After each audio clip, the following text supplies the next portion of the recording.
أعوذ بالله من الشيطان الرجيم. بسم الله الرحمن الرحيم. سبحان الذي يسرى بعبده ليلا من المسجد الحرام إلى المسجد الأقصى الذي باركنا حوله لنريه من آياتنا إنه هو السميع البصير. صدق الله العظيم.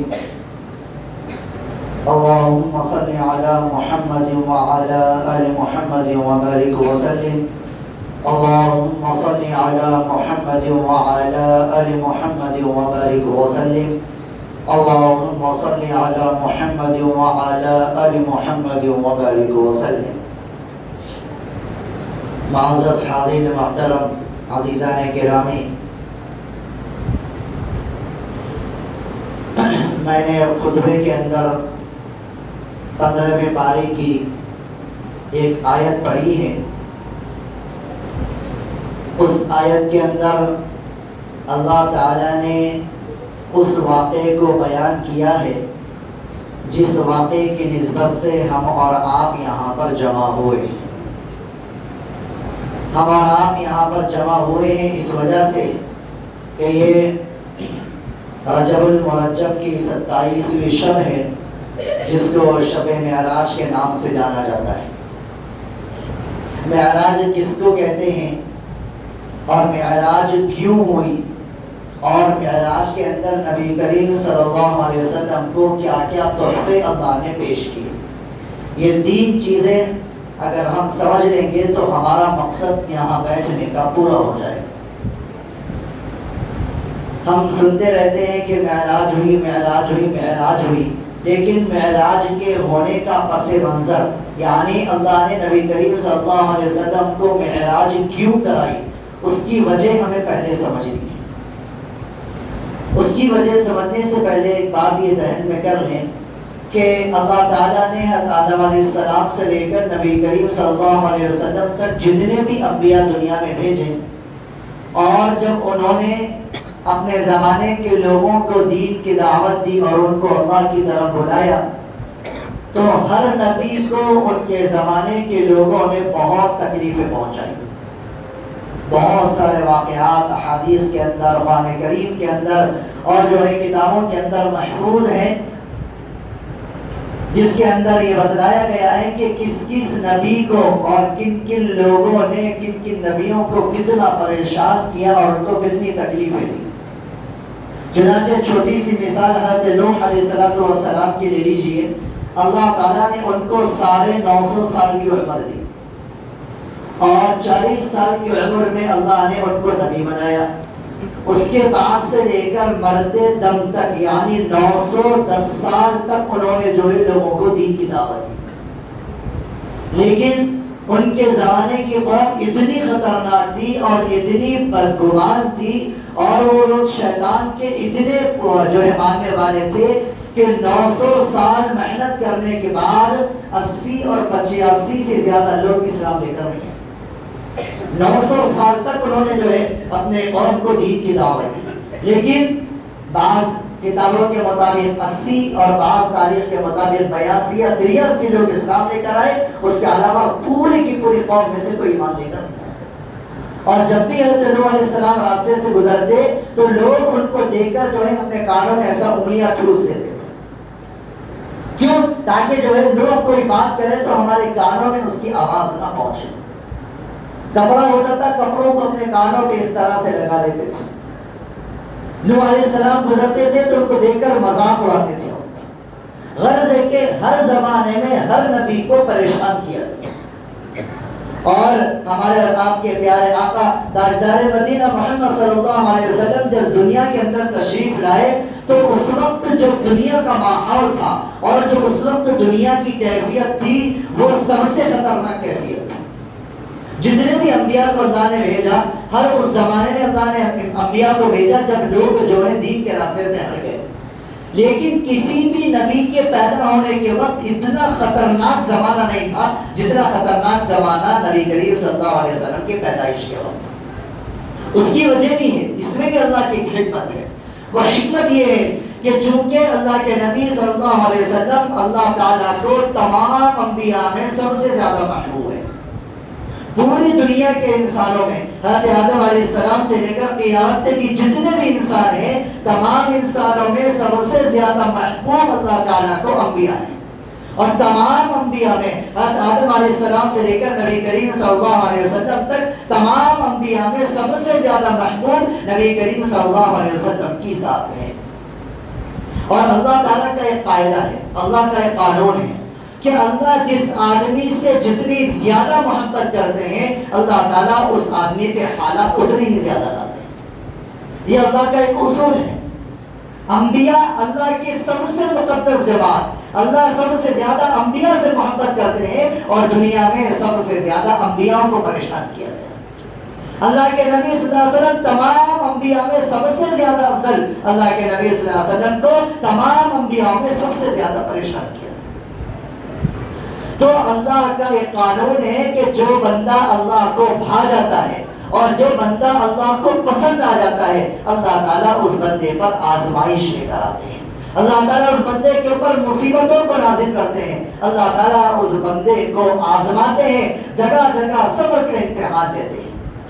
سیدنا ابراہیم علیہ السلام اللہ کا خلیل اللہ کا لقب اللہ نے ان کو دیا، یعنی اللہ کا بے لوث دوست۔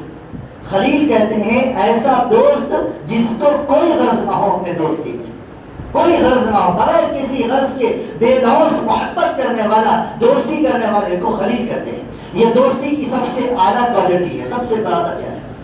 حضرت ابراہیم علیہ السلام کو اللہ نے خلیل اللہ کا لقب دیا، اللہ کے پکے دوست۔ یہ کب ملا؟ حضرت ابراہیم علیہ السلام کو اللہ نے، علماء کرام نے فرمایا کہ 10 سے زیادہ جگہ پر اللہ تعالیٰ نے حضرت ابراہیم کو آزمایا۔ سب سے پہلے ان کو مشرکین کے گھر میں پیدا کیا۔ ان کے والد حضرت ابراہیم کے والد آزر اپنے ہاتھوں سے بت بنایا کرتے تھے، بچپن میں بالغ بھی نہیں ہوئے تھے، اپنے باپ کو سمجھایا، باپ نے منع کیا، حضرت ابراہیم علیہ السلام اپنے گھر کو چھوڑ کے نکل گئے۔ پہلی آزمائش، چھوٹے تھے، ابھی زیادہ عمر نہیں تھی، نکل گئے گھر سے۔ اس کے بعد ملک شام پہنچے، وہاں پر رہنے لگے، اللہ نے ان کو نبی بنایا، وہاں شادی کی۔ اس کے بعد جو ہے اللہ نے دوسری آزمائش کی کہ ان کو اولاد نہیں دی، اور اولاد دی بڑی منتوں کے بعد، تو 92 سال کی عمر میں اولاد دی اللہ نے حضرت اسماعیل علیہ السلام کی شکل میں۔ پھر اللہ نے ان کو آزمایا اور کہا کہ اسماعیل اور اپنے بیوی حضرت ہاجرہ کو مکہ مکرمہ جو اس وقت موجود ہے وہاں چھوڑ کر آ جائے، جہاں پر ہزاروں کلومیٹر دور تک ایک گھاس کا تنکا اور ایک قطرہ پانی نہیں تھا۔ اس کے بعد پھر دوسری آزمائش اللہ نے کی کہ ان کو حکم دیا کہ اپنے بیٹے کو جو ہے ذبح کرو۔ غرض ہے کہ آزمائشوں سے گزرنے کے بعد جب ابراہیم علیہ السلام تمام آزمائشوں کو پورا کر لیا، تو اللہ نے اس کے بعد فرمایا کہ ابراہیم آپ میرے خلیل، آپ میرے دوست بن گئے۔ تو اللہ تعالیٰ نے جتنے بھی انبیاء ہیں سب کو آزمائش کی، سب کو تکلیفیں پہنچائی گئی، لیکن سب سے زیادہ تکلیفیں جو پہنچائی گئی وہ ہمارے آپ کے پیارے آقا محمد مصطفیٰ صلی اللہ علیہ وسلم کی ذات گرامی کو تکلیف پہنچائی گئی۔ اللہ کے نبی صلی اللہ علیہ وسلم جو ہے ان کو نبوت عطا کی گئی، اس سے پہلے اللہ کے نبی صلی اللہ علیہ وسلم کی ذات اتنی اچھی تھی کہ مکے کا ہر آدمی اللہ کے نبی کو اپنے پلکوں پر رکھتا تھا۔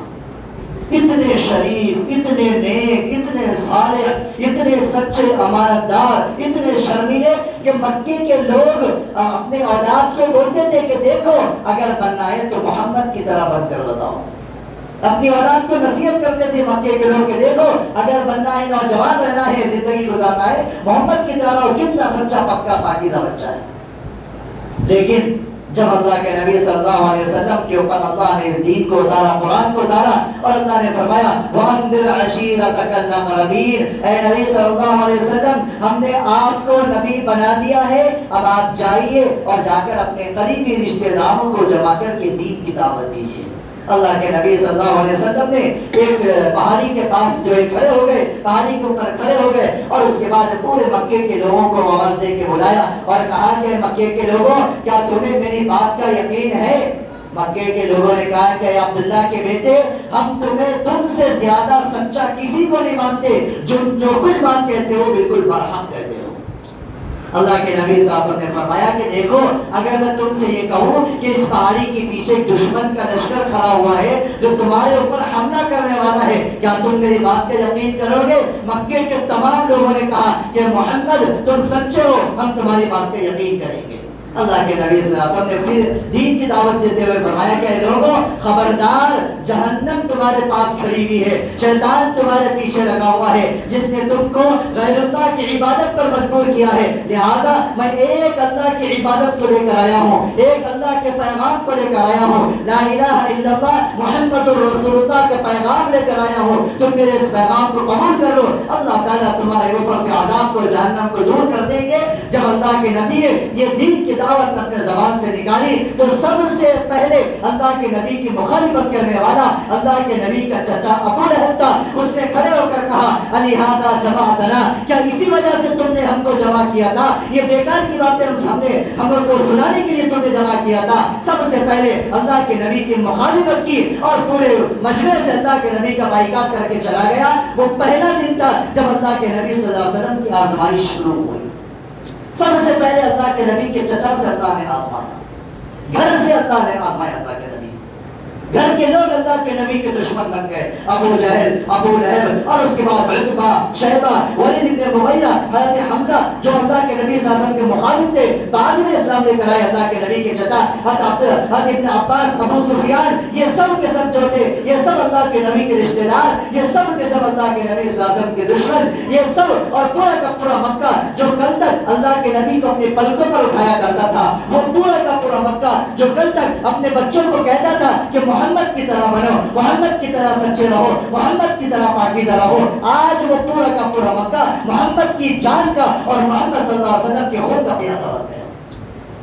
وجہ کیا تھی؟ وجہ یہ تھی کہ انہوں نے دین کا پیغام عام کیا تھا، انہوں نے اللہ کے پیغام کو عام کیا۔ اللہ نے آزمائشیں شروع، نبی بن گئے، اللہ نے آزمائشیں شروع کر دی، پورا مکہ اللہ کے نبی صلی اللہ علیہ وسلم کا مخالف ہو گیا۔ اللہ کے نبی چلتے اوپر سے کوڑا کرکٹ ڈال دیا جاتا، اللہ کے نبی آگے بڑھتے راستے میں جو ہے کانٹے بچھا دیے جاتے، اللہ کے نبی صلی اللہ علیہ وسلم نماز پڑھ رہے ہیں، حرم کے سامنے کھڑے ہو کر نماز پڑھ رہے ہیں، اللہ کے نبی سجدے میں گئے، اللہ کے نبی کا چچا ابو لہب، ابو جہل آتا ہے اور آنے کے بعد اونٹ کی جو اوجڑی ہوتی ہے، جو گوبر کی پوٹلی ہوتی ہے، اللہ کے نبی کے کمر کے اوپر رکھ دی اور جو ایک کپڑے کا پھندا بنایا اللہ کے نبی کے گلے میں ڈال کر اللہ کے نبی کو کھینچنے لگا، اللہ کے نبی کو تکلیفیں دینا شروع کر دیا۔ اللہ کے نبی صلی اللہ علیہ وسلم پریشان ہو گئے، مکے کے لوگ ہر وقت اللہ کے نبی کو تکلیف دینے لگے۔ اللہ کے نبی صلی اللہ علیہ وسلم نے سوچا کہ مکے کے لوگ تو نہیں ماننے والے، قریب ایک تفسیر طائف، میں وہاں پر جاتا ہوں اور وہاں پر جانے کے بعد جو ہے وہاں کے لوگوں کو دین کی دعوت دیتا ہوں، تین بھائیوں کی حکومت تھی۔ اللہ کے نبی صلی اللہ علیہ وسلم ایک امید لے کر طائف کی طرف چلے، اللہ کے نبی کے ساتھ ایک صحابی بھی تھے، ان کے ساتھ اللہ کے نبی پہنچے اور طائف میں جانے کے بعد لوگوں کو دین کی دعوت دی، ان نبیوں کو سمجھایا، ان کو بتایا کہ میں اللہ کا آخری نبی ہوں، میں آخری پیغام لے کر آیا ہوں۔ انہوں نے کہا اے محمد اگر تم اپنی خیر چاہتے ہو طائف سے باہر نکل جاؤ ورنہ ہم تمہیں بھی مکے سے زیادہ تکلیف پہنچائیں گے۔ اللہ کے نبی صلی اللہ علیہ وسلم وہاں سے واپس لوٹ گئے، جب راستے میں چلنے لگے تو تین جو سردار تھے انہوں نے اپنے محلے کے طائف کے نوجوانوں کو بلایا اور کہا کہ دیکھو یہ محمد آیا ہے، ہمارے دین کے خلاف باتیں کرتا ہے، جاؤ ہاتھوں میں پتھر لے کر اس کے اوپر پتھراؤ کرو اور اس کے جسم کو چھلنی کر دو۔ تاریخ کی کتابوں میں لکھا ہوا ہے، آسمان نے وہ منظر بھی دیکھا ہے، وہ ذات اقدس، وہ ذات گرامی جس کی وجہ سے اللہ نے زمین و آسمان کو بنایا، وہ ذات جس کی وجہ سے اللہ نے ہمیں اور آپ کو انسان بنایا، وہ ذات جس کی وجہ سے اللہ نے کعبے کو بنایا، وہ ذات جس کی وجہ سے اللہ نے جو ہے جنت کو بنایا، دوزخ کو بنایا، اللہ نے فرشتوں کو بنایا، پورے کائنات کے نظام کو بنایا، قیامت کو اللہ نے پیدا کیا، سب چیزیں اللہ نے جس ذات اقدس کے وجہ سے اتاری، جس ذات کی وجہ سے اللہ نے اتاری۔ اللہ کے نبی کی ذات تو ایسی تھی، اللہ تعالیٰ کو اللہ کے نبی کے نام میں نقطہ بھی پسند نہیں، کیوں؟ اس لیے کہ اگر نقطہ نہ لکھو تو معنی بدل جاتے ہیں۔ اللہ کے نبی کا نام احمد رکھا گیا، محمد رکھا گیا، کوئی نقطہ نہیں، کوئی تبدیلی نہیں کر سکتا۔ اللہ کے نبی کی ذات اتنی مقدس کہ اللہ کے نبی کا سایہ زمین پہ نہیں پڑتا، اللہ کے نبی کی ذات اتنی مقدس، اللہ کے نبی پاخانہ کرتے زمین کھل جاتی، پورا پاخانہ اندر چل جاتا، وہ پیک ہو جاتی۔ اللہ کے نبی کی ذات اتنی مقدس، اللہ کے نبی چلتے راستے میں جھک کر جو درخت ہوتے وہ اللہ کے نبی کو سلام کرتے، پتھر اللہ کے نبی کو سلام کرتے، لکڑیاں اللہ کے نبی کو سلام کرتی، پرندے اللہ کے نبی کو سلام کرتے، پورے فرشتے اللہ کے نبی کو سلام کرتے. ایسی ذات جب طائف سے نکلی, دونوں طرف سے لڑکے آ گئے, نوجوان اور باش لڑکے آ گئے, اور اللہ کے نبی صلی اللہ علیہ وسلم کے ذات اقدس کو, اللہ کے نبی کے جسم مبارک کو, اللہ کے نبی کے جسم اطہر پر پتھروں کی بارش شروع کر دی. تاریخ کے اندر لکھا ہوا ہے, کتابوں کے اندر لکھا ہوا ہے, اللہ کے نبی کے جسم سے خون بہنے لگا. اللہ کے نبی جوتیاں پہنے ہوئے تھے, جوتیوں کے اندر خون جم گیا. اللہ کے نبی کا خون کا قطرہ زمین پر گرنے لگا. اللہ کے نبی نے فوراً خون کے قطرے کو روک لیا اور یہ کہا, اگر یہ خون کا قطرہ زمین پر گر جائے گا اللہ پوری زمین کو نیز کو نابود کر دیں گے. میں نہیں چاہتا کہ میری وجہ سے کس کو تکلیف پہنچے. اللہ کے نبی صلی اللہ علیہ وسلم چلتے چلتے نڈھال ہو گئے, خون زیادہ بہ گیا, ایک درخت کے نیچے بیٹھ گئے, ایک باغ کے اندر دیکھ کر آ کے بیٹھ گئے. اور اس کے بعد فرشتے پریشان ہو گئے, عرش ہل گیا, فرشتے ہل گئے. جبریل علیہ السلام تشریف لائے, اللہ کے نبی کے سامنے آیا تھے جبریل اور فرمایا, اے اللہ کے نبی کیا ماجرا ہو گیا ہے, پورا عرش کانپ رہا ہے, پوری دنیا کانپ رہی ہے, پوری مخلوق پریشان ہے, یہ کیا منظر دیکھنے کو مل رہا ہے, آپ کے جسم سے خون بہ رہا ہے, اب ایک حکم دیجئے. یہ پہاڑوں کا فرشتہ کھڑا ہوا ہے, یہ دونوں پہاڑوں کو پکڑ کے پورے طائف والوں کو کچل دے گا اور سب کو ختم کر دے گا. اللہ کے نبی نے فرمایا, اللہ کے نبی نے فرمایا, وما ارسلناک الا رحمۃ للعالمین, اللہ نے مجھے رحمت للعالمین بنا کر بھیجا ہے, میں لوگوں کے لیے رحمت بن کر آیا ہوں, میں ان کے لیے بد دعا نہیں کروں گا. اللہم اہد ھذا القوم, اے اللہ اس قوم کو ہدایت دیجیے, فانہم لا یعلمون, اے اللہ یہ قوم مجھ کو نہیں جانتی, یہ مجھ کو نہیں پہچانتی. اللہ کے نبی نے کوئی بد دعا نہ دی, اللہ کے نبی نے کوئی جو ہے بد دعا نہیں کی. اللہ کے نبی نے دعا دی اور فرشتوں کو واپس بھیج دیا. کتابوں کے اندر لکھا ہے اللہ کے نبی صلی اللہ علیہ وسلم وہاں سے واپس مایوس لوٹ کر آ گئے, اور آنے کے بعد مکے کے اندر آئے, بڑے افسردہ تھے. اللہ کے نبی پریشان تھے, مکے میں لوگ پریشان کر رہے ہیں, طائف گئے, وہاں پر لوگوں نے پریشان کیا. اللہ کے نبی پریشانی کے عالم میں عشاء کی نماز کے بعد لیٹ گئے, اور سونے کے بعد اللہ کے نبی کی آنکھ لگ گئی. حضرت ہانی رضی اللہ عنہا کے مکان میں, جو ابو طالب کی بیٹی تھی, اللہ کے نبی کی چچا زاد بہن تھی, ان کے گھر میں لیٹ گئے. لیٹنے کے بعد اللہ تعالیٰ کو اپنے نبی کی طرف اللہ کو اپنے نبی کی طرف نہیں دیکھی گئی. اللہ تعالیٰ بے چین ہو گئے کہ میرا محبوب, میرا حبیب تڑپ رہا ہے دنیا کے اندر. اللہ تعالیٰ کو اپنے حبیب کی طرف جو ہے وہ اللہ تعالیٰ کو نہیں بھائی, اللہ نے فوراً جبریل علیہ السلام کو چند فرشتوں کے ساتھ اللہ کے نبی کے پاس بھیجا. فرشتے آئے اور حضرت ہانی کے جو مکان کی چھت تھی اس کو, چھت کو کھولا, اور آسمان سے ڈائریکٹ فرشتے اللہ کے نبی صلی اللہ علیہ وسلم کے پاس آئے. ان کے ہاتھوں میں ایک تشتری تھی, جس کے جو تشتری جو ہے وہ جنت سے لے کر آئے تھے, اور آب زمزم ان کے ساتھ میں تھا. جبریل علیہ السلام نے اللہ کے نبی کو اٹھایا اور فرمایا, اللہ کے نبی آپ اٹھیے, آپ کو اللہ نے اپنے پاس بلایا ہے. اللہ تعالیٰ نے جو معراج کا واقعہ اپنایا ہے, میں یہ بتانا چاہتا ہوں کہ معراج اللہ نے کیوں کرائی اللہ کے نبی کو, وہ اس لیے کرائی کیونکہ اللہ کے نبی کو اتنی تکلیفیں دی گئی کہ اللہ کے نبی مایوس ہو گئے. تو اللہ کے نبی کی دل جوئی کے لیے, اللہ کے نبی کو تسلی دینے کے لیے اللہ نے اپنے پاس بلا لیا. حضرت جبریل امین آئے, اللہ کے نبی کو اٹھایا, اللہ کے نبی کے سینے مبارک کو چاک کیا, اللہ کے نبی کے دل کو نکالا. جو اس لیے کہ یہ دل دنیا کا دل ہے, جنت کے نظاروں کو دیکھنا ہے, اللہ تعالیٰ کا دیدار کرنا ہے, کسی کے اندر طاقت نہیں ہے. اللہ تعالیٰ کو لا تدرکہ الابصار, قرآن کہتا ہے اللہ کو کوئی نہیں دیکھ سکتا, وہو یدرک الابصار, اللہ ہر کسی کو دیکھتا ہے, اللہ کو کوئی نہیں دیکھ سکتا. موسیٰ علیہ السلام نے کوئی دور پر کھڑے ہو کر اللہ سے فرمایا تھا, اے اللہ میں آپ کو دیکھنا چاہتا ہوں, میں آپ کا دیدار کرنا چاہتا ہوں. اللہ نے فرمایا کہ موسیٰ تمہارے پاس طاقت نہیں ہے تم مجھے دیکھ سکو. موسیٰ علیہ السلام گزارش کرنے لگے, اللہ سے باتیں کرتے تھے, کلیم اللہ کا ان کا لقب تھا, اللہ سے باتیں کرنے والا. اللہ سے عاجزی کی, اللہ نے کہا ٹھیک ہے میں تم کو پورا تو نہیں دکھتا, میں اپنے تجلی کی ہلکی سی جھلک تمہارے پر ڈالتا ہوں. کتابوں کے اندر لکھا ہے ایک پہاڑ کی طرف, ایک چٹان کی طرف اللہ نے فرمایا موسیٰ اس چٹان کو دیکھو, میں اپنے نور کی ایک ہلکی سی جھلک اس پر ڈالوں گا. حضرت موسیٰ علیہ السلام چٹان کی طرف دیکھنے لگے. کتابوں کے اندر لکھا ہے اللہ کے نے حضرت موسیٰ علیہ السلام اور اس تجلی کے درمیان میں 70,000 پردے اللہ نے ڈال دیے. اس کے بعد ہلکی سی تجلی اللہ تعالیٰ نے پہاڑ کے اوپر ڈالی, پہاڑ چکنا ہو گیا, موسیٰ علیہ السلام بے ہوش ہو کے اوپر سے نیچے گر گئے. فخر واقعہ, موسیٰ علیہ السلام نیچے گر گئے, اللہ تعالیٰ کا دیدار نہیں کر سکے. ان کی ایک تجلی کا دیدار نہیں سکے، لیکن اللہ کے نبی صلی اللہ علیہ وسلم اللہ تعالیٰ کو دیکھنے جا رہے ہیں۔ اللہ کے نبی کا دل دنیا کا دل ہے، اس لیے جبرائیل علیہ السلام نے اس دل کو نکالا، اور نکالنے کے بعد اس کو جو ہے آب زمزم سے دھویا، اور وہ تشت جو اوپر جنت سے لایا تھا اس کے اندر دل رکھ کر اس کو دھویا، اور دھونے کے بعد واپس دل کو وہاں پر رکھ کر اس جگہ کو سی دیا۔ یہ جو ہارٹ کا آپریشن جو ہم کرتے ہیں، یہ حضرت جبرائیل علیہ السلام نے سب سے پہلے کیا تھا۔ اس کے بعد پھر حضرت جبرائیل علیہ السلام نے اللہ کے نبی سے فرمایا، اے اللہ کے نبی آپ چلیے، اللہ تعالیٰ آپ کو بلاتے ہیں۔ اللہ کے نبی صلی اللہ علیہ وسلم کے لیے سواری لائی گئی، براق نام تھا۔ اس سواری کے بارے میں علماء کرام لکھتے ہیں جہاں تک نظر جاتی تھی وہاں اس کا قدم پڑتا تھا۔ اس سواری پر اللہ تعالیٰ کے نبی صلی اللہ علیہ وسلم کو اللہ جبرائیل علیہ السلام نے سوار کیا، اور وہ مکے سے چلے اور چلتے چلتے چلتے بیت المقدس پہنچ گئے، جو اس وقت فلسطین کے اندر موجود ہے۔ یہ ان مسلمانوں کا سب سے پہلا قبلہ ہے۔ سب سے پہلے بیت المقدس کی طرف رخ کر کے نماز پڑھی جاتی تھی، بعد میں بیت اللہ کی طرف رخ کر کے نماز پڑھی گئی۔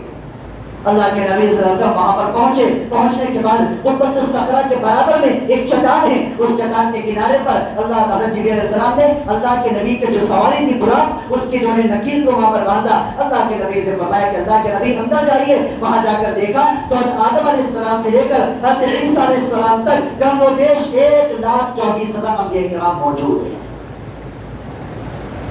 اللہ کے نبی صلی اللہ علیہ وسلم کو اللہ نے فرمایا کہ حضرت جبریل نے فرمایا کہ اللہ کے نبی آپ ان تمام انبیاء کی امامت کیجئے۔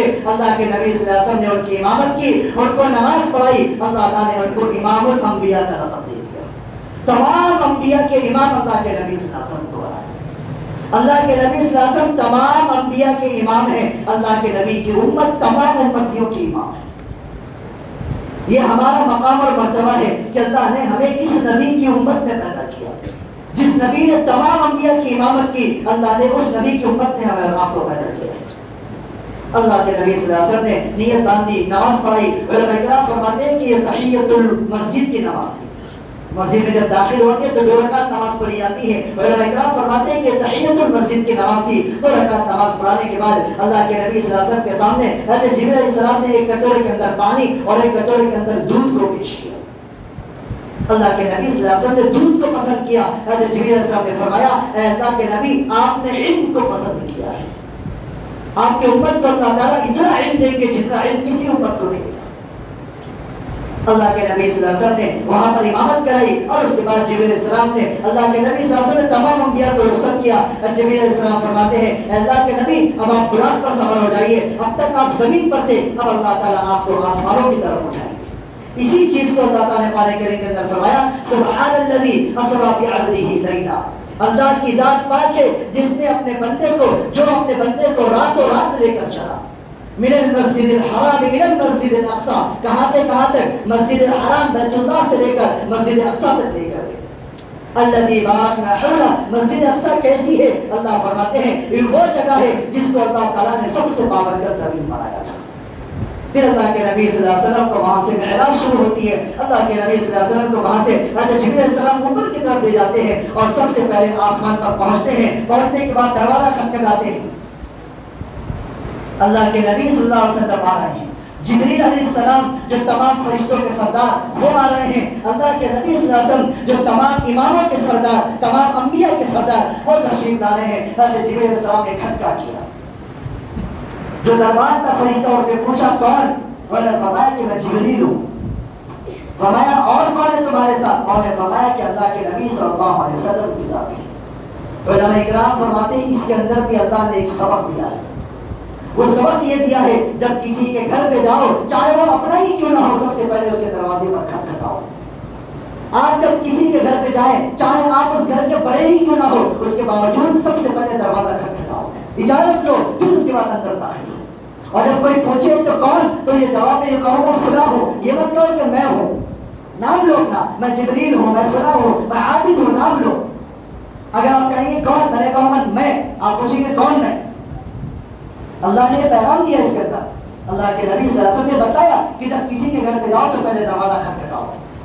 جبرائیل علیہ السلام نے بتایا کہ میں جبرائیل ہوں، میرے ساتھ محمد ہے، دروازہ کھلا، اور جب آسمان پہ چڑھے تو وہاں پر سب سے پہلے آدم علیہ السلام سے اللہ کی ملاقات ہوئی۔ اللہ کے نبی جبرائیل علیہ السلام نے فرمایا اللہ کے نبی یہ ابو الانبیاء ہیں اور تمام انسانوں کے باپ حضرت آدم علیہ السلام ہیں. اللہ کے نبی صلی اللہ علیہ وسلم نے ان سے مصافحہ کیا، معانقہ کیا. اس کے بعد پھر حضرت جبریل نے فرمایا کہ اللہ کے نبی اب دوسرے آسمان پر چلتے ہیں. اللہ کے نبی صلی اللہ علیہ وسلم کو دوسرے آسمان پر لے جایا گیا.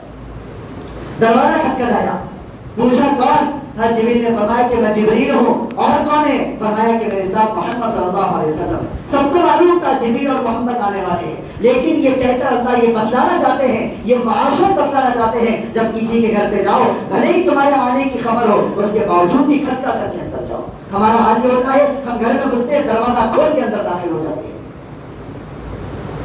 یہ شریعت کے اصول کے خلاف ہے، یہ مزاج کے خلاف ہے شریعت کے. چنانچہ دروازے پر کھٹکن ہوئی، دروازہ کھولا گیا. دوسرے آسمان پر حضرت سیدنا عیسیٰ علیہ السلام سے ملاقات ہوئی اور حضرت یحییٰ علیہ السلام سے ملاقات ہوئی. دونوں سے ملاقات ہوئی اور ان سے سلام دعا ہوئی، مصافحہ ہوا. اس کے بعد پھر تیسرے آسمان پر گئے، وہاں پر دروازہ کھٹکھٹایا. وہ دروازہ کھلا تو حضرت سیدنا ادریس علیہ السلام سے وہاں پر ملاقات ہوئی. اس کے بعد جب چوتھے آسمان پر پہنچے وہاں پر دروازہ کھٹکھٹایا. پوچھا کون؟ جبریل. فرمایا اور فرمایا محمد ہے میرے ساتھ. دروازہ کھلا، چوتھے آسمان پر سیدنا یوسف علیہ السلام سے ملاقات ہوئی. اس کے بعد پھر چوتھے آسمان سے پانچویں آسمان پر پہنچے، وہاں پر بھی ایسی معاملہ ہوا. پوچھا گیا، دروازہ کھلا تو پانچویں آسمان پر حضرت ہارون علیہ السلام سے ملاقات ہوئی جو حضرت موسیٰ علیہ السلام کے خلیل بھائی تھے. اس کے بعد بھی حضرت ہارون علیہ السلام سے ملاقات کرنے کے بعد چھٹے آسمان پہ پہنچے، وہاں پر سیدنا موسیٰ علیہ السلام سے ملاقات ہوئی. حضرت موسیٰ نے فرمایا اللہ کے نبی آپ کہاں تشریف لے جا رہے ہیں؟ اللہ کے نبی نے فرمایا کہ مجھے اللہ نے اپنے پاس بلایا ہے. چنانچہ وہاں سے گئے اور جب ساتویں آسمان پر پہنچے اور وہاں پر پہنچنے کے بعد دروازہ کھلا اور جا کر دیکھا تو وہاں پر سیدنا ابراہیم علیہ السلام تشریف فرمائے اور بیت المعمور جو بیت اللہ کے بالکل سیدھ میں ساتویں آسمان کے اوپر ایک کعبہ بنایا گیا ہے جس کو بیت المعمور کہا جاتا ہے اور فرشتے اس کا طواف کرتے رہتے ہیں. اور فرشتے کی تعداد اتنی ہے، علماء کرام فرماتے ہیں جب ایک فرشتہ اس کا طواف کر لیتا ہے تو قیامت تک اس کی باری نہیں آتی طواف. اللہ کی اتنی مخلوق ہے فرشتے اور بیت وقت ہزاروں فرشتے اس کا طواف کرتے رہتے ہیں. اللہ کے نبی صلی اللہ علیہ وسلم نے دیکھا کہ بیت المعمور کے قریب ایک ستون ہے، حضرت ابراہیم علیہ السلام اس کو ٹیک لگا کے ایسے ہی بیٹھے ہوئے ہیں. حضرت جبریل علیہ السلام نے فرمایا اے اللہ کے نبی یہ آپ کے دادا حضرت ابراہیم علیہ السلام ہیں، جائیے جا کر ان سے ملاقات کریے.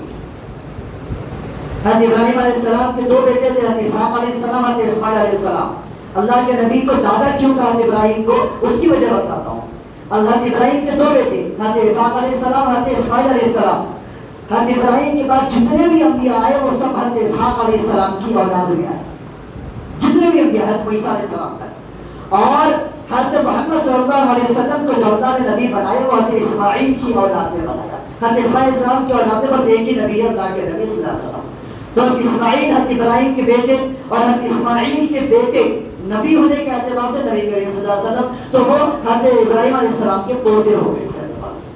جیسے استاد ہوتا ہے باپ کے درجے میں ہوتا ہے، استاد کا شاگرد وہ بیٹا، شاگرد کا شاگرد استاد کا پوتا کہلاتا ہے روحانی اعتبار سے. ویسی نبوت کے اعتبار سے حضرت نبی کریم صلی اللہ علیہ وسلم جو ہے حضرت ابراہیم علیہ السلام کے پوتے ہو گئے. حضرت جبریل نے فرمایا کہ آپ کے دادا جان بیٹھے ہوئے جا کر ملاقات کریے. اللہ کے نبی صلی اللہ علیہ وسلم آگے بڑھے اور وہاں پر جانے کے بعد حضرت ابراہیم علیہ السلام سے ملاقات کی تو ان کے داڑھی کے بال سفید ہو چکے. چونکہ حضرت ابراہیم علیہ السلام یہ دنیا کے پہلے شخص ہیں جن کے داڑھی کے بال سب سے پہلے سفید ہوئے. بڑی حیرت ہوئی پر میری داڑھی کے بال سفید ہو گئے. اللہ سے پوچھا اللہ کے نبی یہ کیا ماجرا ہے؟ اللہ سے پوچھا. اللہ نے فرمایا کہ ابراہیم جب آدم اترے تھے دنیا کے اندر، آدم سے لے کے نوح تک دنیا کی عمر 55 کی تھی اور نوح علیہ السلام سے لے کر تم سے پہلے تک دنیا کی عمر جوانی کی تھی. اب دنیا بوڑھی ہو چکی ہے.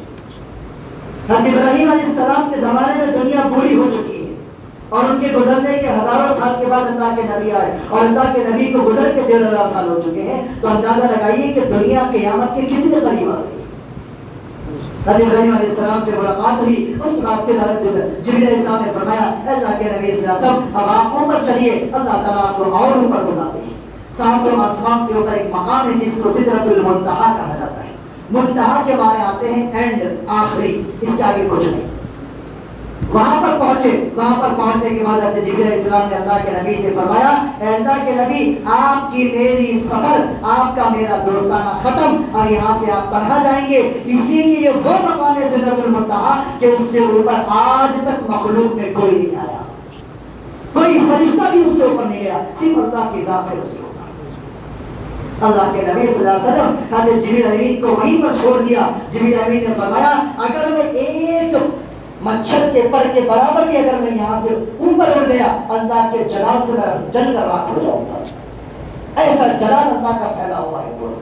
چنانچہ اللہ تعالیٰ نے نبی کریم صلی اللہ علیہ وسلم کو اپنے پاس بلا لیا۔ قرآن کریم میں بڑا ہی عجیب نقشہ کھینچا ہے۔ وَالنَّجْمِ إِذَا هَوَىٰ مَا ضَلَّ صَاحِبُكُمْ وَمَا غَوَىٰ وَمَا يَنطِقُ عَنِ الْهَوَىٰ إِنْ هُوَ إِلَّا وَحْيٌ يُوحَىٰ عَلَّمَهُ شَدِيدُ الْقُوَىٰ ذُو مِرَّةٍ فَاسْتَوَىٰ وَهُوَ بِالْأُفُقِ الْأَعْلَىٰ۔ اللہ کے نبی سب سے اونچے مقام پر ہے۔ ثُمَّ دَنَا، اللہ کے نبی قریب ہوئے، فَتَدَلَّىٰ، اللہ بھی ان کے قریب ہو گئے۔ قرآن نقشہ کھینچ رہا ہے، ایسا نہیں کہ اللہ اپنی جگہ کھڑے اللہ کے نبی، نہیں، اللہ کے نبی آئے، اللہ تعالیٰ بھی آگے بڑھ گئے۔ جیسے ہمارا کوئی عزیز قریبی رشتہ دار آتا ہے، ہم اس کو دیکھ کے آگے بڑھ کے سینے سے لگاتے ہیں۔ اللہ کے نبی آئے، اللہ تعالیٰ آگے بڑھے۔ ثم دنا، اللہ کے نبی بڑھے، فتدلّا، اللہ آگے بڑھے۔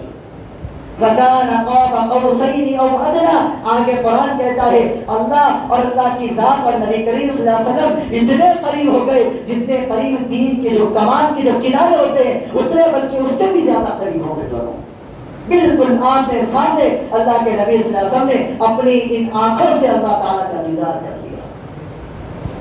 حضرت موسیٰ علیہ السلام اللہ کی تجلی کو برداشت نہیں کر سکے، اللہ تعالیٰ نے ہمارے اور آپ کے پیارے آقا صلی اللہ علیہ وسلم کو اپنی آنکھوں سے دیدار کرا۔ اللہ تعالیٰ کا دیدار ہوا، اللہ تعالیٰ سے بات چیت ہوئی، اللہ تعالیٰ سے ملاقات ہوئی۔ جب انسان کو کوئی تکلیف پہنچتی ہے، انسان کا دل دکھتا ہے بہت زیادہ، تو جس سے زیادہ محبت ہوتی ہے، جب انسان اس سے ملتا ہے تو اپنی تکلیفوں کو بھول جاتا ہے۔ یہ دنیا کا قانون ہے۔ ہمیں اپنے ماں باپ سے بہت زیادہ محبت ہے، کوئی ٹینشن ہوتی ہے ماں باپ کے پاس جاتے ہیں، ماں باپ کو دیکھتے ہیں پوری ٹینشن ختم۔ ہمیں اپنے بچوں سے محبت ہوتی ہے، باہر کی ٹینشنیں ہوتی ہیں، بیوی بچوں سے محبت ہوتی ہے، کاروبار کی ٹینشنوں میں پریشان ہوتا ہے، گھر کے اندر آتا ہے اپنے بیوی بچوں کو ہنستا ہوا دیکھ کے ساری ٹینشنیں بھول جاتا ہے۔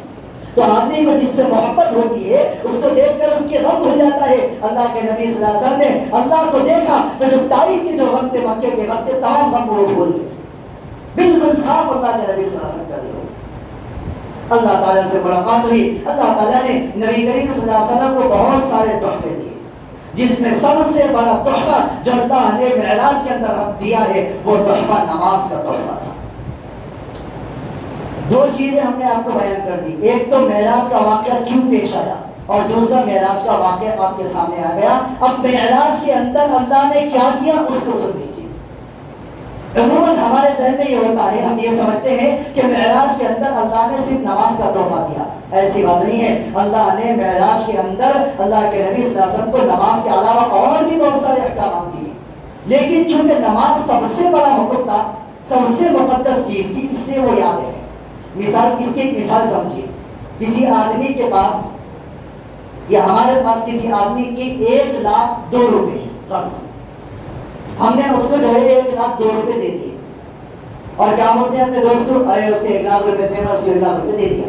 2 روپے کا تذکرہ نہیں کرتا، چونکہ چھوٹی قیمت ہے 2 روپے، 1,00,000 بڑی قیمت ہے، تو جو بڑی قیمت ہے اس کا اندازہ بولتے ہیں کہ 1,00,000 روپے میرا قرضہ تھا، الحمدللہ میں اس کو ادا کر دیا۔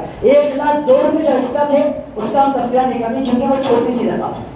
اسی طرح سے اللہ تعالیٰ نے نماز کے علاوہ بہت سارے احکامات اتارے ہیں، لیکن چونکہ وہ احکامات نماز کے مقابلے میں چھوٹے ہیں، اس لیے نماز کا تذکرہ زیادہ کیا جاتا ہے کہ اللہ تعالیٰ نے نبی کریم صلی اللہ علیہ وسلم کو نماز عطا فرمائی۔ اللہ نے فرمایا کہ محمد صلی اللہ علیہ وسلم، ہم آپ کی امت پر ایک دن میں 50 نمازیں فرض کرتے ہیں۔ اللہ تعالیٰ کا، اللہ ہمارے مزاج سے واقف تھے، اللہ کو معلوم تھا ہماری ایسی بھی قوم آنے والی ہے جو 5 ٹائم کی نماز نہیں پڑھ سکتی، تو 50 نمازیں اتارے۔ اللہ کے نبی صلی اللہ علیہ وسلم کو لیے تحفہ لے کر موسیٰ علیہ السلام کے پاس سے گزرے۔ موسیٰ علیہ السلام نے پوچھا کہ محمد صلی اللہ علیہ وسلم کیا معاملہ رہا؟ اللہ کے نبی نے فرمایا اللہ سے ملاقات ہوئی، اللہ نے مجھے تحفے میں نماز دی ہے۔ حضرت موسیٰ علیہ السلام نے فرمایا کہ کتنی نماز دی ہے؟ اور اللہ کے نبی نے فرمایا ایک دن میں 50 نمازیں۔ حضرت موسیٰ علیہ السلام نے فرمایا کہ اللہ کے نبی محمد صلی اللہ علیہ وسلم، میں بنی اسرائیل کا نبی ہوں، میری قوم کی 400 500 800 سال کی عمر تھی، وہ دن کی 2 ٹائم کی نمازیں نہیں پڑھتی تھی، آپ کی امت کی تو 60 سال کی عمر ہے، انہیں 5 ٹائم کی نماز کیسا پڑھیں گی؟ حضرت موسیٰ علیہ السلام ہمارے مزاج سے واقف تھے، انہوں نے کہا کہ اللہ کے نبی آپ جائیے اللہ کے پاس واپس، نمازیں کم کرا کے آئیے۔ اللہ کے نبی گئے، اللہ تعالیٰ سے فرمایا کہ اللہ میری امت ناقص امت ہے، چھوٹی سی عمر ہے۔ اللہ کے نبی صلی اللہ علیہ وسلم، دیکھیے ہر قوم کی ہر امت کی جو عمر ہوتی ہے اس کے نبی کے حساب سے ہوتی ہے۔ ہمارے نبی کی عمر 63 سال ہے، ہماری امت کی عمر جو ہے ہماری عمر 63 سال ہے۔ جو اوپر ہے وہ پورا ایکسٹرا ہے، وہ اللہ کی طرف سے فضل و کرم ہے جو 63 کے اوپر مل جا رہا، جو 63 تک ہے وہی ہماری عمر ہے۔ دنیا والے بھی اس سے واقف ہو گئے، اب 62 سال جو ہے ریٹائرمنٹ کی عمر کر دی دنیا والے، اس کو بھی دنیا کو بھی معلوم 60 کے بعد کسی کام کے لیے نہیں ہوتے۔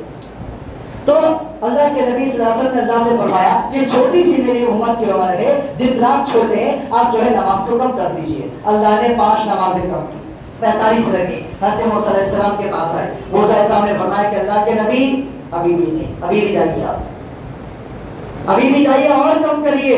اور گئے، پھر 5 کم کیے، واپس آئے، پھر بھیجا، پھر 5 کم کی۔ 9 مرتبہ اللہ کے نبی صلی اللہ علیہ وسلم اللہ کے پاس گئے اور 9 مرتبہ اللہ کا دیدار کیا۔ 9 مرتبہ 5 نمازیں کم کرتے کرتے 5 نمازیں رہ گئی۔ حضرت موسیٰ علیہ السلام نے فرمایا کہ محمد صلی اللہ علیہ وسلم جائیے اس کو بھی کم کریے، یہ بھی نہیں پڑھ سکتی آپ کے اوپر۔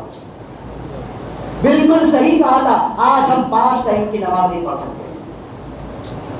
اللہ کے نبی نے فرمایا کہ جائیے اس کو بھی کم کریے۔ اللہ کے نبی نے فرمایا کہ نہیں، مجھے شرم آتی ہے، میں کیسے جاؤں میرے اللہ کے پاس۔ 50 سے 5 پر لے کر آ گیا، بس اتنی ہی کافی ہے۔ اللہ تعالیٰ نے فرمایا کہ محمد اگرچہ کہ تمہاری امت کے اوپر 50 نمازیں فرض تھی، ہم نے تمہاری بات کی لاج رکھ کر 5 نمازیں باقی رکھی ہیں، لیکن اگر کوئی مومن یہ 5 نمازیں پڑھتا ہے اس کو 50 نمازوں کے برابر ثواب دیا جائے گا۔ اللہ کتنے مہربان ہے، نمازیں کم کر دی لیکن ثواب کم نہیں کیا، ثواب 50 کا برابر رکھا، باقی رکھا۔ ایک نماز 10 نمازوں کے ثواب کے برابر ہے۔ یہ اللہ کی شان ہے۔ اللہ ہم سے کتنی محبت کرتے ہیں کہ اللہ نے 5 نمازیں باقی رکھی، 50 نمازوں کا ثواب بنتا۔ ثواب میں کوئی کمی نہیں کی، ثواب میں اللہ نے کوئی کمی نہیں کی ہم سے۔ ہم سے کتنی کمی ہو گئی کہ 5 نمازیں موسیٰ علیہ السلام کہہ رہے ہیں کہ اللہ کے نبی اور کم کریے۔ اللہ کے نبی فرماتے ہیں مجھے شرم آتی ہے کہ میں اور کم کراؤں، میری امت 5 وقت کی نمازیں پڑھ لے گی، لیکن میرے دوستو اب ہم اپنی زندگی کو جھانک کر دیکھ لیں کہ ہم کتنی نمازیں دن میں پڑھتے ہیں۔ 5 نمازیں پڑھنے کے لیے ہمارے پاس فرصت نہیں ہے۔ آج شب معراج ہے، پوری مسجد ماشاءاللہ بھری ہوئی ہے، باہر اوپر عام نمازیں ہوتی ہیں، 2 صف بھی نہیں ہوتی۔ معلوم ہو گیا کہ نمازوں کی کیا قدر ہے ہمارے پاس۔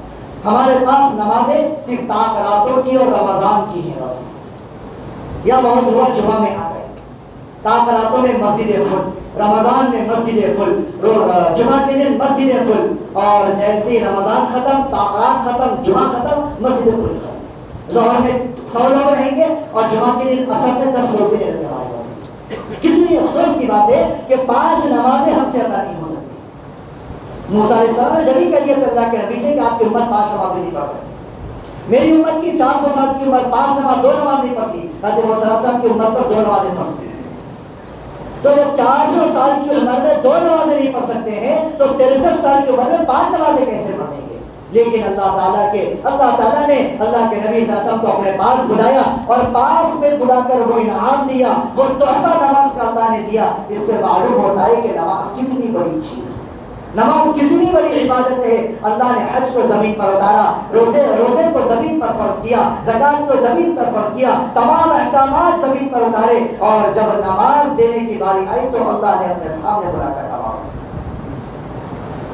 اگر ہمارے اسٹیٹ کے سی ایم KCR اگر جو ہے کوئی آرڈر بھیج دے سب سن لیتے، لیکن اگر جو ہے نظام آباد کے کلکٹر کو بلا کے اپنے آفس میں اپنے سامنے بٹھا کے کوئی آرڈر دے تو وہ کوئی بہت بڑا آرڈر ہوتا ہے، اس کی اہمیت ہوتی ہے۔ کیوں کہ KCR اپنے سامنے بٹھا کے چیف منسٹر کو آرڈر دے رہے ہیں، اس کی اہمیت سب سے زیادہ ہے۔ اسی طرح سے نماز کی اہمیت ہے، اللہ نے اپنے پاس بلا کر نبی صلی اللہ علیہ وسلم کو نماز دی اور یہ بتلایا کہ سب سے اونچی عبادت نماز ہے۔ جس کی نماز ہے اس کا دین ہے، جس کی نماز ہے اس کے دین کا کوئی اعتبار نہیں۔ اتنا بڑا تحفہ اللہ تعالیٰ نے آسمان پہ بڑا کر دیا۔ تو میرے دوستو یہ معراج کا سب سے پہلا تحفہ ہے نماز کی شکل میں۔ دوسرا تحفہ اللہ نے فرمایا وَقَضَىٰ رَبُّكَ اللہ تعبدوا الا ایاہ وبالوالدین احسانا. اللہ نے اللہ کے نبی صلی اللہ علیہ وسلم سے فرمایا کہ اے نبی آپ سن لیجئے، ہم آپ کو دوسرا حکم یہ فرماتے ہیں کہ اپنے لوگوں سے کہہ دیجئے اللہ کے بعد اگر کسی کی عزت کرنا ہے، اگر اللہ کے بعد کسی کا اطاعت کرنا ہے، اگر اللہ کے بعد کسی کے حکم پر چلنا ہے تو وہ والدین کا حکم ہے. اپنے والدین کی اطاعت کرو، اپنے والدین کے حکم پر چلو، یہ اللہ تعالیٰ کے حکم کے برابر میں ہے. اللہ تعالیٰ نے کلمے کے اندر اپنے نام کے ساتھ نبی کریم صلی اللہ علیہ وسلم کے نام کو جوڑا. کیوں جوڑا؟ اس لیے کہ اللہ کے بعد سب سے مقدس ذات نبی کریم صلی اللہ علیہ وسلم کی، لا الہ الا اللہ محمد رسول اللہ. اسی طرح سے اللہ نے اپنی عبادت کے ساتھ ماں باپ کی اطاعت کو جوڑا ہے. وَقَضَىٰ رَبُّكَ أَلَّا تَعْبُدُوا إِلَّا إِيَّاهُ. آپ کے رب اس بات کا حکم دیتے ہیں کہ اللہ کے علاوہ کسی کی عبادت مت کرو، صرف اللہ کا حکم مانو، کسی کا حکم مت مانو. پھر فرماتے ہیں وَبِالْوَالِدَيْنِ إِحْسَانًا. اللہ کا حکم مانو اور اپنے والدین کے ساتھ احسان و سلوک کرو. تو اللہ کی اطاعت کے بعد سب سے بڑی جو اطاعت ہے، اللہ اس کے رسول کی اطاعت کے بعد سب سے بڑی جو اطاعت ہے وہ اپنے والدین کی اطاعت اور فرمانبرداری ہے. یہ حکم بھی اللہ نے معراج کے موقع پر بتایا ہے. عموماً اس کا تذکرہ نہیں ہوتا لیکن یہ حکم ہے. اِمَّا يَبْلُغَنَّ عِندَكَ الْكِبَرَ أَحَدُهُمَا أَوْ كِلَاهُمَا فَلَا تَقُل لَّهُمَا أُفٍّ. آگے اللہ فرماتے ہیں اگر تمہارے ماں باپ بوڑھے ہو جائیں یا دو میں سے کوئی ایک بوڑھے ہو جائے تو ان کو اگر وہ کوئی حکم تم کو دے تو اپنی زبان سے اف تک مت بولو. اگر تم اف بولو گے اللہ تعالیٰ اس کی بھی پکڑ کرے. والدین تو اف سب سے چھوٹا لفظ ہے. ماں باپ نے کوئی حکم دیا، اگر ماں باپ کی اطاعت، ماں باپ کے حکم پر ایسا نہیں اگر ہم نے کر دیا یہ ماں باپ کی نافرمانی ہو گئی. اللہ اس کو نہیں بخشے گا، اس کو نہیں بخشے گا. یہ ماں باپ کی نافرمانی ہے.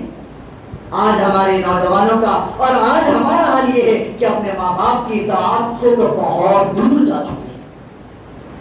ہمیشہ ہمارے پاس آتے ہیں ماں باپ، آ کے کہتے ہیں کہ مولانا ہمارا بچہ نہیں سنتا، باہر رہتا ہے، ہمیشہ باہر رہتا ہے، ہم پریشان رہتے ہیں. بچہ رات کو 10 بجے گھر پہ آتا ہے، 11 بجے گھر پہ آتا ہے، دوستوں کے ساتھ رہتا ہے، ادھر ادھر جاتا ہے، ہماری کوئی حکم نہیں سنتا. میرے دوستوں آج ہم اپنے ماں باپ کا حکم نہیں سن رہے ہیں، کل ہماری شادی ہوگی، ہماری اولاد بھی ہمارا حکم نہیں مانے گی. یہ اللہ کا قانون ہے. جس نے اپنے ماں باپ کو تکلیف دی اس کی اولاد اس کو تکلیف دے گی. ایک تشدد واقعہ حضرت مولانا مفتی سلمان صاحب منصور پوری مدرسہ عالی نے لکھا ہے اپنے کتاب ندائے شاہی کے اندر، جو رسالہ چھپتا ہے ماہانہ، اس میں لکھا ہے ایک مراد آباد ہی کا ایک واقعہ ہے. وہاں کے ایک محلے کے اندر لوگوں نے دیکھا کہ ایک نوجوان اپنے بوڑھے باپ کو مارتا ہوا گھسیٹتا ہوا گھر سے باہر لے کر آیا اور جو ہے باپ کے بال پکڑ کے کھینچ رہا ہے اور اس کو مارتے ہوئے جو ہے اپنے گھر سے باہر لے کر آیا. گھر سے 10 قدم کی دوری پر ایک کوڑے کا کچرے کا ڈھیر تھا، وہاں تک پہنچا. پہنچنے کے بعد جب وہاں پہنچا اس کے باپ نے کہا کہ بیٹا رک جا، اس سے آگے مت بڑھو. بیٹے کو حیرت ہوئی، اس نے کہا کہ میں تم کو گھر سے یہاں تک مارتا ہوا لایا، آپ نے کچھ نہیں کہا، یہاں آنے کے بعد کیوں کر رہے ہیں؟ اور اس کے باپ نے جو کہا وہ سنیے. اس کے باپ نے کہا کہ بیٹا جب میں تیری عمر کا تھا اور میرا باپ میری عمر کا تھا، میں بھی اپنے باپ کو گھسیٹتے ہوئے یہاں تک لایا تھا. میں نے بھی اپنے باپ کو گھسیٹتے ہوئے یہاں تک لایا تھا، آج اللہ نے مجھے گھسیٹ کر یہاں پہنچا دیا. یہ ماں باپ کی نافرمانی کا انجام ہے. آج ہم اپنے ماں باپ کی بات نہیں مانتے، موبائل استعمال کرتے ہیں. والد کہتے ہیں، ماں کہتی ہے بیٹا موبائل رکھتے، ہم موبائل نہیں رکھتے. کل ہماری اولاد ہمارے ساتھ یہ معاملہ کرے گی. اللہ نے فرمایا اے محمد صلی اللہ علیہ وسلم آپ اپنے لوگوں میں اعلان کر دیجئے، اللہ اپنے نبی اپنے والدین کی اطاعت کرو، ان کی بات پر اف تک نہ کہو. اگر کسی نے اف کہہ دیا اور اپنے ماں باپ کی نافرمانی کی، اللہ تعالیٰ دنیا کے اندر بھی اس کو جو ہے دکھائیں گے اور آخرت میں اس کے لیے اللہ نے عذاب متعین کر رکھا ہے.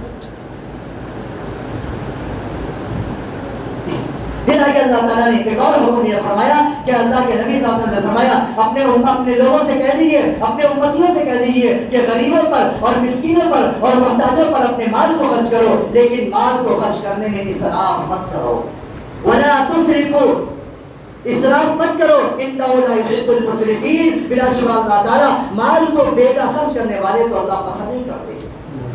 یہ دوسرا حکم اللہ نے اتارا ہے معراج کے موقع پر کہ اپنے مال جو اللہ نے ہم کو مال دیا ہے اس کو صحیح جگہ پر خرچ کرے، اس کو اسراف نہ کرے۔ آج ہم شادی کے موقع پر، برتھ ڈے کے موقع پر، اینیورسری کے موقع پر، نیو ایئر کے موقع پر ہم جو ہے ہزاروں روپیہ برباد کر دیتے ہیں، ہزاروں روپیہ ہم پھونک دیتے ہیں۔ دیوالی کے موقع پر پٹاخے لا کے اپنے بچوں کو دیتے ہیں، ہمارا بچہ جو ہے پٹاخے پھونکتا ہے۔ ہولی کے موقع پر اور دوسرے تہواروں کے موقع پر ہم اپنے بچوں کو پیسے دیتے ہیں، ان کے برتھ ڈے مناتے ہیں، ان کے لیے کیک کاٹتے ہیں، ہزاروں روپیہ برباد کرتے ہیں۔ میرے دوستو، اللہ تعالیٰ کا قیامت کے دن اس کا حساب لیں گے۔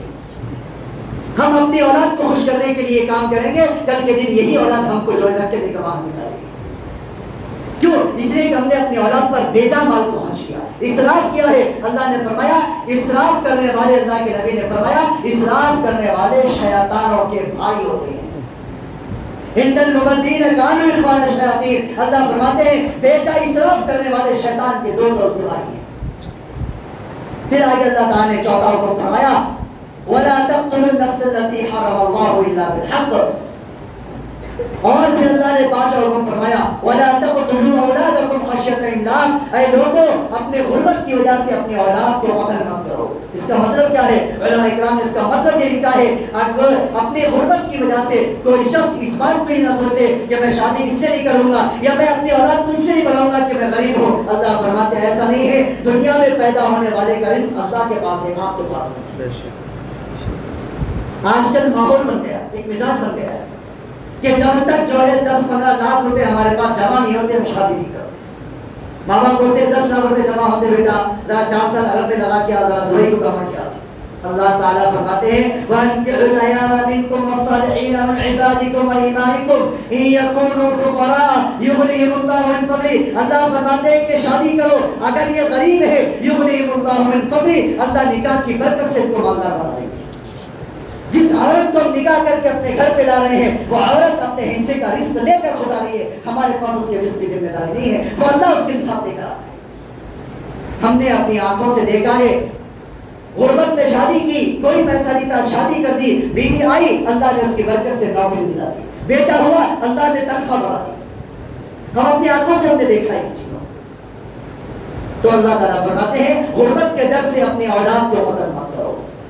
پھر آگے اللہ فرماتے ہیں وَلَا تَقْفُ مَا لَيْسَ لَكَ بِهِ عِلْمٌ، اللہ فرماتے ہیں جن باتوں کا تم کو علم نہیں ہے ان باتوں کو اپنی زبانوں سے مت نکالو۔ کیوں؟ إِنَّ السَّمْعَ وَالْبَصَرَ وَالْفُؤَادَ كُلُّ أُولَئِكَ كَانَ عَنْهُ مَسْئُولًا، پوری یہ آنکھیں اور یہ کان اور یہ زبان اور یہ دل، ان تمام چیزیں قیامت کے دن ہمارے خلاف گواہی دیں۔ اللہ تعالیٰ نے اس آیت کے اندر جو حکم اتارا ہے وہ اس زمانے میں بالکل صحیح ثابت ہوتا ہے۔ آج ہمارے ہاتھ میں موبائل ہے، ہم موبائل میں دیکھتے ہیں اوپر لکھا آتا ہے کہ علی علیہ السلام نے فرمایا کہ ایسا کرو تو ایسا ہوگا، ہم دیکھتے ہیں فوراً اپنے 10 دوستوں کو یہ بات کو پوسٹ کر دیتے ہیں، بھیج دیتے ہیں۔ ہم نے اس کی تحقیق کی کہ یہ حدیث کے اندر ہے یا نہیں ہے، کوئی تحقیق نہیں کی، اسی کو فرماتے ہیں وَلَا تَقْفُ مَا لَيْسَ لَكَ بِهِ عِلْمٌ، جس بات کا علم نہیں ہے اس کو آگے مت پھیلاؤ۔ جب تک اس کا علم نہ ہو جائے کہ یہ کس کا قول ہے، یہ حدیث ہے یا نہیں ہے، اس وقت تک اس کو آگے نہیں بڑھانا۔ اگر ہم نے کوئی غلط بات آگے بڑھا دی تو وہ جہاں تک یہ بات پہنچے گی اور جو اس غلط بات پر عمل کرے گا اس کا گناہ ہم کو ملے گا۔ یہ موبائل نے اتنا بیڑا غرق کر رکھا ہے ہمارا کہ چھوٹی چھوٹی سی پوسٹ ہمارے پاس آتی ہے، کوئی تصویر آ جاتی ہے، کوئی بات لکھی آ جاتی ہے، حضرت علی نے فرمایا، حضرت حسین نے فرمایا، حضرت فلاں نے فرمایا، ہم اس کو دیکھ کر فوراً اپنے دوستوں کو بھیج دیتے ہیں کہ دین کی بات ہے۔ میرے دوستوں، دین کی بات بھی وہ بھیجو جو بالکل برحق ہو۔ اللہ کے نبی نے فرمایا جو میری طرف سے غلط حدیث کو بیان کرتا ہے فَلْيَتَبَوَّأْ مَقْعَدَهُ فِي النَّارِ، وہ اپنا ٹھکانہ جہنم کے اندر بنا دے۔ ہم کتنی ساری باتیں ہیں جس کی کوئی تحقیق نہیں کرتے اس کو آگے بڑھا دیتے ہیں، یہ بات سب کا وبال ہے ہمارے اوپر۔ ایک دفعہ اپنے گھرپلی کے ایک بچے نے جو ہے ایک پوسٹ لگائی، اس کے اندر لکھا ہوتا ہے علی علیہ السلام عین لامہ۔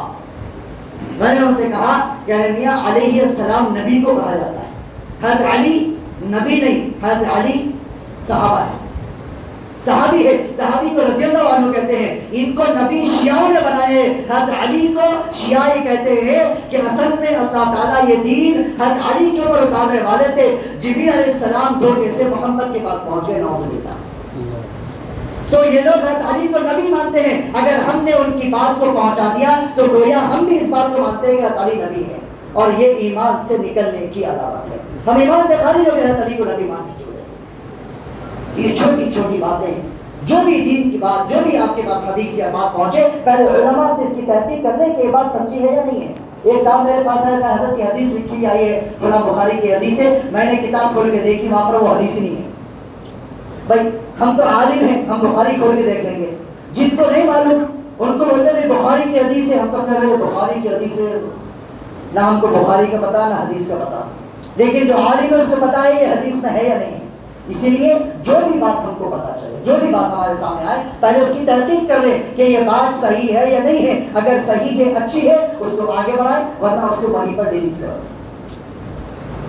پھر آگے اللہ فرماتے ہیں وَلَا تَمْشِ فِي الْأَرْضِ مَرَحًا، اے لوگوں زمین پر اکڑ کر مت چلو، إِنَّكَ لَن تَخْرِقَ الْأَرْضَ وَلَن تَبْلُغَ الْجِبَالَ طُولًا، اللہ فرماتے ہیں زمین کو پھاڑ کر اس کے اندر سے سبزی اگانا یہ تمہارے بس کی بات نہیں ہے، یہ تمہارا کام نہیں ہے۔ کس بات کی اکڑ ہے ہمارے اندر؟ نہ ہم خود سے پیدا ہوئے، نہ ہم خود سے کھا سکتے ہیں، نہ ہم خود سے چل سکتے ہیں، نہ ہم خود سے دیکھ سکتے ہیں، نہ ہم خود سے بول سکتے ہیں، ہر چیز میں ہم اللہ کے تابع، ہر چیز میں ہم اللہ کے نیچے، پھر کس بات کی اکڑ ہے؟ اللہ فرماتے ہیں وَلَا تَمْشِ فِي الْأَرْضِ مَرَحًا، زمین پر سینہ تان کر اکڑ کے تکبر سے مت چلو، اس لیے کہ اللہ نے فرمایا الکبر ردائی، تکبر کرنا، بڑا ہونا یہ میری چادر ہے، جو شخص میری چادر کو کھینچے گا میں اس کو اٹھا کے رکھ دوں گا۔ جو شخص تکبر کرے گا اللہ فرماتے ہیں میں اس کو دنیا کے اندر ذلیل کر دوں گا اور آخرت میں بھی اس کو ذلیل کر دوں گا۔ لہٰذا اللہ نے ہم کو انسان بنایا، مٹی سے بنا کر یہ بتلایا مٹی زمین کے اندر پیروں کے نیچے رہنے والی ہے، ہماری ذات بھی پیروں کے نیچے رہنے والی ہے۔ کہ دانہ خاک میں مل کر گلے گلزار ہوتا ہے، جب تک دانہ زمین کے اندر نہیں جائے گا اس وقت تک کھیت کے اندر دھان نہیں اگتا۔ اگر کوئی دانہ یہ کہہ دے میں زمین کے اوپر رہ کے، میں چھت کے اوپر رہ کے جو ہے گھاس اگاؤں گا، میرے دوستو ہم چھت کے اوپر کتنے بھی دانے ڈال دے ہماری کھیتی نہیں ہوگی۔ کھیتی کب ہوگی؟ جب زمین کو چیر کر دانہ اندر ڈالا جائے گا۔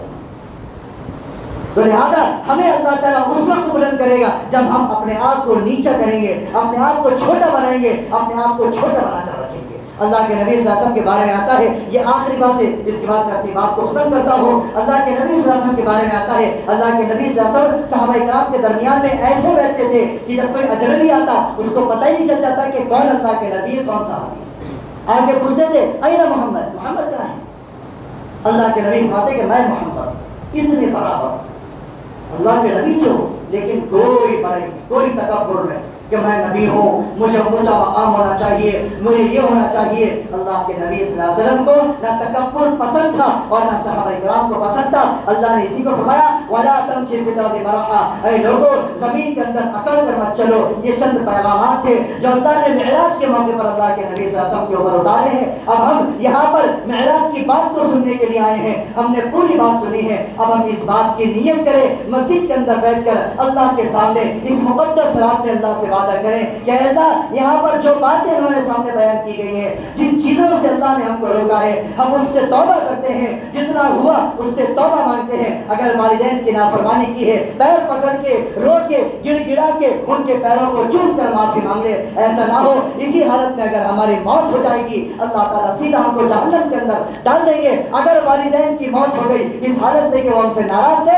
ہماری اولاد ہمیں ایسی فرمائے گی۔ چنانچہ جتنی بھی باتیں یہاں بیان کی ہے اللہ سے دعا کریں، اللہ سے وعدہ کریں کہ اللہ ان تمام باتوں پر ہم عمل کریں گے، آپ کی نافرمانی نہیں کریں گے، ماں باپ کی اطاعت و فرمانبرداری کریں گے، بیجا مال کو خرچ نہیں کریں گے، زمین پر اکڑ کر نہیں چلیں گے۔ کوئی بھی بات ہو اس کو پہلے علماء سے تحقیق کریں گے، اس کے بعد اس کو پیغام کو آگے پہنچائیں گے۔ انہی بات پر میں اپنی تقریر کو ختم کرتا ہوں اور آخر میں تمام احباب سے گزارش کرتا ہوں، خاص طور پہ نوجوانوں سے اور والدین سے میں گزارش کرتا ہوں، یہ جو رات ہیں، یہ جو رات ہے اللہ نے اس رات کو عبادت کے لیے بنایا ہے، روڈوں پہ پھرنے کے لیے، سڑکوں پر آوارہ گردی کرنے کے لیے نہیں بنایا ہے۔ آج میں نے اخبار کے اندر ایک رپورٹ پڑھی ہے، اخبار کے اندر ایک خبر آئی ہے کہ شب معراج کے موقع پر، رات کے موقع پر حیدرآباد کے پورے فلائی اوور بند کر دیے جائیں گے۔ اس کی وجہ کیا ہے؟ وجہ یہ ہے کہ ہمارے نوجوان بائکوں سے نکلتے ہیں اور فلائی اوور کے اوپر ڈرفٹنگ کرتے ہیں، بائکوں کو پھسلاتے ہیں اور رائڈنگ کر کے دکھاتے ہیں، اس کی وجہ سے حادثات ہوتے ہیں۔ میرے دوستو اللہ نے اتنا پاکیزہ دین دیا ہے، ایسا دین دیا ہے کہ غیر ہم کو دیکھ کر اسلام قبول کریں۔ آج ہمارا حال یہ ہو گیا ہمارے نوجوانوں کو دیکھ کر غیر لوگ اپنے راستوں کو بند کر رہے ہیں۔ کیا ان کے اوپر ہمارے اخلاقیات کا اثر پڑ رہا ہے؟ وہ لوگ یہ سمجھتے ہیں طاقت کا مطلب روڈوں پہ آوارہ گردی کرنا ہے. ہمارے ہوٹلوں میں سے مار مار کے بھگایا جاتا ہے. رات کے 2 بجے تک نوجوان بیٹھے ہوئے گپے لگا رہے ہیں, پوری رات کا بیڑا غرق کر دیتے ہیں. جو بیٹھ کر ہم نے گھنٹہ 1.5 گھنٹہ یہاں سنا ہے دین کی باتیں 1 منٹ کے اندر باہر نکل کے سب ختم کر دیتے ہیں. میں آپ حضرات کے سامنے ہاتھ جوڑ کے میں آپ حضرات کے سامنے گزارش کرتا ہوں, والدین سے کہتا ہوں اپنے بچوں کو گھر لے کر جائیں, ان کو سنا دیں ہم نے عشاء کی نماز جماعت سے پڑھ لی ہے, دین کی باتیں سن لی, سو جائیں, فجر میں اٹھ کے آئے, فجر کی نماز جماعت سے پڑھ لیں گے, پوری رات اللہ تعالیٰ عبادت کرنے کا ثواب دے دیں گے. اس میں کوئی شک نہیں, اللہ ثواب دے دیں گے. لہذا میں تمام نوجوانوں سے بھی کہتا ہوں یہاں سے فارغ ہونے کے بعد جو ہے سیدھا گھر جائیں اور اللہ کے جو ہے جا کر لیٹ جائیں. اگر نماز پڑھنی ہے 2 رکعت نماز پڑھ کے اللہ سے دعا مانگے اور اس کے بعد سو جائیں. فجر کی نماز پابندی کے ساتھ, فجر کی نماز جماعت کے ساتھ پڑھنے کی کوشش کریں. انشاءاللہ پوری رات عبادت کرنے کا ثواب ملے گا. اللہ تعالیٰ سے دعا کریں جو کچھ کہا گیا ہے سنا گیا ہے اللہ تعالیٰ اس پر عمل کرنے کی ہم سب کو توفیق عطا فرمائے.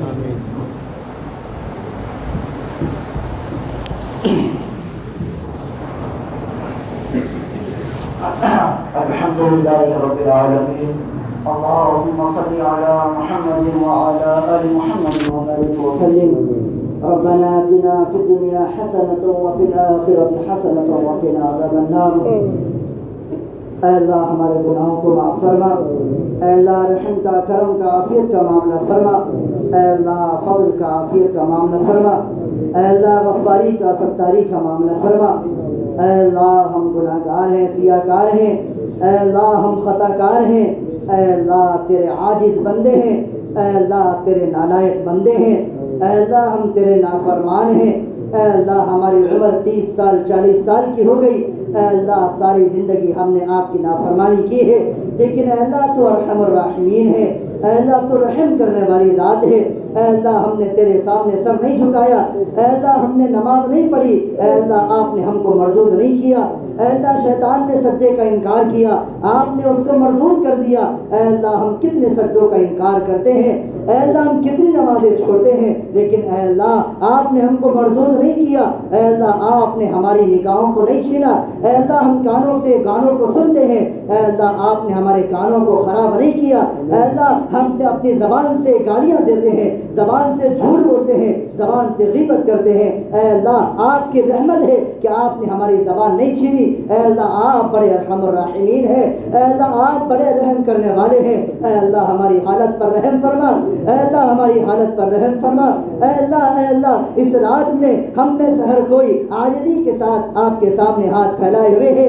اے اللہ ہم اپنے گناہوں کا اقرار کرتے ہیں, اے اللہ ہم اپنے گناہوں کا اقرار کرتے ہیں. اے اللہ ہم بہت گنہگار ہیں, اے اللہ ہم بہت گنہگار ہیں, لیکن اے اللہ آپ کی رحمت ہمارے گناہوں سے کشادہ ہے, آپ کی رحمت کے دروازے ہمارے گناہوں سے بڑے ہیں. اے اللہ آپ کی رحمت کا سمندر کے آگے ہمارے گناہ جھانک کے برابر بھی نہیں ہے. اے اللہ اپنے رحمت کو ہم پر نازل فرما, اے اللہ اپنے فضل کو ہم پر نازل فرما. اے اللہ پورے امت مسلمہ کی حفاظت فرما, اے اللہ پورے مسلمانوں کی حفاظت فرما, اے اللہ عالم اسلام کی حفاظت فرما. اے اللہ ترکی کے اندر, اے اللہ ملک شام کے اندر زلزلہ آیا ہے, اے اللہ آپ کا عذاب وہاں اترا ہے. اے اللہ آپ چاہتے وہ عذاب ہم پر بھی آ سکتا تھا, اے اللہ آپ چاہتے وہ عذاب ہم پر بھی اتر سکتا تھا. اے اللہ مالدار ہے, کئی کی بلڈنگوں کا مالک تھا, 40 سیکنڈ میں 1 روپیے کا محتاج ہو گیا. اے اللہ آپ بھی ہم کو محتاج بنا سکتے تھے, اے اللہ آپ نے ہم پر رحم کیا ہے. اے اللہ ان کے اوپر آپ کا عذاب اترا ہے. اے اللہ 50,000 سے زیادہ لاشیں برآمد ہو چکی ہیں. اے اللہ ان مرحومین کی مغفرت فرما. اے اللہ لاکھوں مسلمان بے گھر ہو چکے ہیں. اے اللہ لاکھوں مائیں, لاکھوں بہنیں بے یار و مددگار سڑکوں پہ پڑی ہوئی ہیں, ان کا کوئی پرسان حال نہیں ہے. اے اللہ ہم وہاں تک تو نہیں جا سکتے, اے اللہ ہم وہاں جا کر ان کی مدد نہیں کر سکتے, لیکن اے اللہ آپ کے سامنے ہاتھ اٹھا کر ان کے حق میں دعائیں تو مانگ سکتے ہیں. اے اللہ ان کے حق میں ہماری دعاؤں کو قبول فرما. اے اللہ ان کی مدد فرما. اے اللہ جو لوگ ان کی مدد میں لگے ہوئے ہیں, اے اللہ ان کو جزائے خیر عطا فرما. اے اللہ ظالم طاقتیں, دشمن طاقتیں, اے اللہ مسلمانوں کی دشمن حکومتیں ان کی مدد کے لیے آ چکی ہیں. اے اللہ ہم تو مسلمان ہیں, وہ ہمارے بھائی ہیں, ہم ان کی مدد سے عاجز ہیں, لیکن اے اللہ ہم ان کے لیے دعا کرتے ہیں. اے اللہ ان کی مدد فرما. اے اللہ ان کی مدد فرما، اے اللہ لاکھوں بچے یتیم ہو چکے ہیں، اے اللہ ان کے لیے ان کو سہارا عطا فرما، اے اللہ لاکھوں بہنیں ہماری، بہت ساری بہنیں ایسی ہوں گی جن کے رشتے ہو چکے ہوں گے، بہت ساری بہنیں ایسی ہوں گی جن کے گھروں میں سامان آ چکا ہوگا، شادی کی تیاریاں ہو چکی ہوں گی، لیکن اے اللہ آج وہ بے یار و مددگار رہتی ہے، ان کے ماں باپ نہیں ہے، جس سے رشتہ ہوا تھا وہ بھی شہید ہو چکے ہیں، اے اللہ ہماری ان بہنوں کو تسلی عطا فرما، اے اللہ ہماری ان بہنوں کو تسلی عطا فرما، اے اللہ اے اللہ اے اللہ ہمارے معاشرے کے اندر بے پناہ گناہ ہے، اے اللہ موبائل کا گناہ ہے، اے اللہ زنا ہے، اے اللہ گانوں کا زنا ہے، اے اللہ کانوں کا زنا ہے، اے اللہ آنکھوں کا زنا ہے، اے اللہ تمام چیزوں سے ہماری حفاظت فرما، اے اللہ شیطان کے شر سے ہماری حفاظت فرما، اے اللہ حاسدین کی حسد سے ہماری حفاظت فرما، اے اللہ آپ نے کہا ہے اللہ کے نبی کی حدیث ہے جب قوم اللہ کی اطاعت نہیں کرتی ہے اللہ ظالم بادشاہوں کو مسلط کر دیتے ہیں، اے اللہ ہم نے آپ کی اطاعت نہیں کی، آپ نے ظالم بادشاہوں کو ہمارے اوپر مسلط کر رہا ہے، اے اللہ ان کی حکومتوں کو نیست و نابود فرما، اے اللہ اگر ان کے اختیار میں ان کے مقدر میں ہدایت ہے تو ان کو ہدایت نصیب فرما، اے اللہ اگر ہدایت نصیب نہیں ہے تو اے اللہ ان سب کو نیست و نابود فرما، اے اللہ جو لوگ یہاں موجود ہیں اے اللہ آپ کے سامنے ہاتھ پھیلائے ہوئے ہیں، ہر ایک کی اپنی خواہشات ہیں، ہر ایک کے اپنے جذبات ہیں، اے اللہ ان کی جائز خواہشات کو پورا فرما، اے اللہ ان کے جائز جذبات کو پورا فرما، اے اللہ جو کچھ مانگا گیا ہے وہ بھی عطا فرما، جو مانگنے سے رہ گیا ہے اپنے فضل و کرم سے ہم سب کو عطا فرما، ہماری ان دعاؤں کو محض اپنے فضل و کرم سے نبی پاک صلی اللہ علیہ وسلم کے صدقہ طفیل میں قبول فرما، سبحان ربک رب العزت عما یصفون وسلام علی المرسلین والحمد للہ رب العالمین۔